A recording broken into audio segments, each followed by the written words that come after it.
اعوذ باللہ من الشیطان الرجیم بسم اللہ الرحمن الرحیم۔ پیارے بچوں السلام علیکم، امید ہے بیٹا آپ خیریت سے ہوں گے۔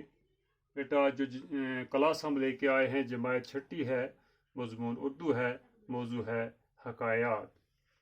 تو بیٹا پیج 85 پہ آ جائیں۔ حکایات نمبر 1۔ دو دوست جنگل کے راستے سے گزر رہے تھے، سامنے سے ایک ریچھ آتا دکھائی دیا۔ ایک دوست نہایت پھرتی سے درخت پر چڑھ گیا، دوسرے کو درخت پر چڑھنا نہیں آتا تھا۔ دوسرے نے پہلے کو مدد کے لیے پکارا، پہلا اور اوپر چڑھ گیا۔ تب دوسرے کو ایک ترکیب سوجھی، وہ جھٹ سے پیڑ کی جڑ کے پاس لیٹ گیا اور سانس روک لی۔ ریچھ نے آ کر اس کے منہ، ناک اور کان کو سونگھا اور مردہ سمجھ کر آگے بڑھ گیا۔ کچھ دیر بعد پہلا دوست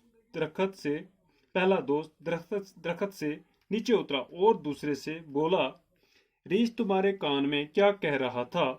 دوسرے دوست نے جواب دیا، وہ کہہ رہا تھا کہ خود غرض لوگوں کی دوستی پر بھروسہ مت کرو۔ نمبر 2۔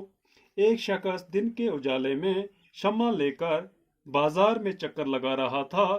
کسی نے اس سے پوچھا، دن کی روشنی میں چراغ لے کر کسے ڈھونڈتے پھر رہے ہو؟ اس نے جواب دیا، میں آدمی کی تلاش میں ہوں مگر وہ نہیں ملتا۔ اس شخص نے یہ سن کر کہا، جناب بازار میں تو اتنے آدمی ہیں کہ کھو سے کھو اچھل رہا ہے۔ اس نے کہا، میں ایسے آدمی کو ڈھونڈ رہا ہوں جو غصے اور لالچ کے موقع پر بھی اپنے آپ پر قابو رکھے۔ اس شخص نے کہا، ایسا آدمی تو کم ملتا ہے۔ اس نے کہا، مگر مجھے ایسے ہی آدمی کی تلاش ہے۔ حکایت رومی۔ نمبر 3۔ میں نے کبھی قسمت کی خرابی یا آسمان کی سختی کی شکایت نہیں کی۔ ایک بار ایسا ہوا کہ میں ننگے پاؤں تھا اور جوتا بھی نہ خرید سکتا تھا۔ اسی غم میں کوفے کی مسجد داخل ہوا۔ وہاں میں نے ایک آدمی کو دیکھا جس کے پاؤں ہی نہیں تھے۔ میں نے خدا کی نعمت کا شکریہ ادا کیا اور اپنے پاس جوتا نہ ہونے پر صبر کیا۔ گلستان سعدی۔ تو بیٹا یہ کہتے ہیں کہ دو دوست جنگل کے راستے کہیں گزر رہے تھے، تو آگے سے ایک ریچھ نظر آتا ہوا دکھائی دیا، تو ایک دوست نہایت پھرتی سے ایک پیڑ پر چڑھ جاتا ہے اور دوسرے کو چڑھنا نہیں آتا ہے۔ تو وہ جھٹ سے کیا کرتا ہے، اس کو پکارتا ہے کہ مدد کے لیے، لیکن یہ اور اوپر چلا جاتا ہے۔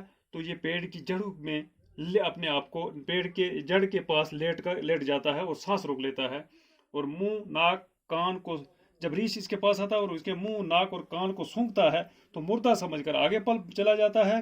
بعد میں جب دوسرا درخت سے دوست نیچے اترتا ہے، وہ پوچھتا ہے کہ ریچھ تمہارے کان میں کیا کہہ رہا ہے؟ تو یہ جواب دیتا ہے کہ ریچھ کہہ رہا تھا، خود غرض لوگوں پر دوستی کا بھروسہ مت کرو۔ نمبر 2۔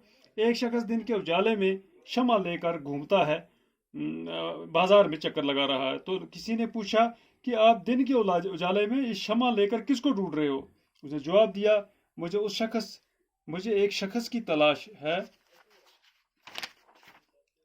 جناب بازار میں تو بہت سارے آدمی ہیں، تو آپ کس کو ڈھونڈ رہے؟ کھو سے کھو بڑھ رہا ہے، اتنی بھیڑ باڑ میں کس آدمی کو ڈھونڈ رہے ہو؟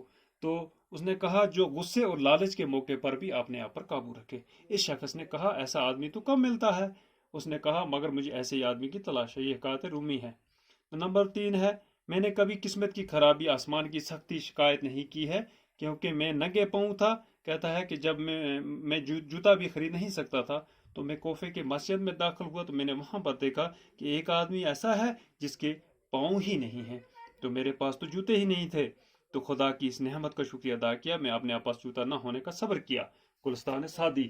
تو بیٹا لفظ مانے ہیں پھرتی، چالاکی، تیزی، ترکیب سوجھنا، تدبیر سوجھنا، اجالا روشنی، کھو سے کھو اچھلنا ہو گیا، نہایت ہی بھیڑ باڑ ہونا، ہجوم ہونا، نعمت کہتے ہیں مال و دولت، ثروت۔ تو بیٹا آج اتنا ہی، کل اس سے آگے دیکھیں گے، باقی خدا حافظ۔